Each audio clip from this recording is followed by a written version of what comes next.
Why should we care about boundaries? Well, it's a big part of mental health work, to be sure. And a lot of clients are asking how to build better boundaries. This is the inspiration behind my ebook that I've launched this month called Building Better Boundaries. I was looking for something out there that was short, succinct, simple, to the point. And although there are a lot of books out there on boundaries, I felt like they were lengthy and verbose and not what the clients actually were looking for. And so boldly, I decided to write a book on boundaries. And in this case, it's an ebook. So this ebook is short, simple, succinct, streamlined.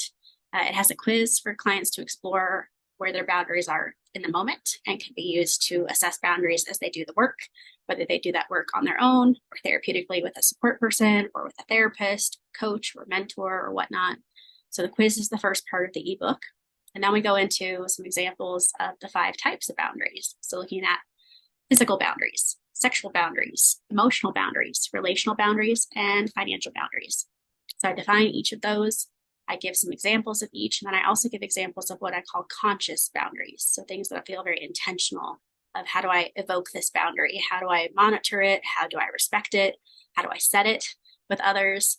And then how do I reassess to make sure it's working for me and my needs? So boundaries, the metaphor that I've come up with recently is that boundaries are ongoing. So it's kind of like tending a garden.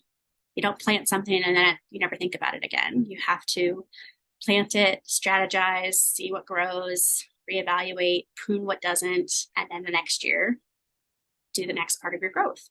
So whether you like a gardening analogy or not, this Building Boundaries ebook has that quiz and then those 5 definitions of the boundaries. And then lastly, it gives you a couple strategies of how to start implementing those better boundaries. Because as most of you know, especially in the mental health community, creating new boundaries is hard. It's hard to implement with family. So some of the strategies are around where do we practice boundaries first in healthy ways? How do we build up our confidence in our boundaries before we come back to family as maybe the last group of people we would implement boundaries with? So this little ebook, again, is something I've launched in inspiration of the clients I'm serving for folks who are like, I want to work on my boundaries. I want to have healthy boundaries, but I also don't have time to read a really long book. And I want something that's tangible, streamlined, and fits their busy lifestyle. So I hope you enjoy this ebook. I wanted to put a little video out there to explain the purpose behind it, as well as the features, so that if you think it would benefit you or the clients that you serve, that's an option.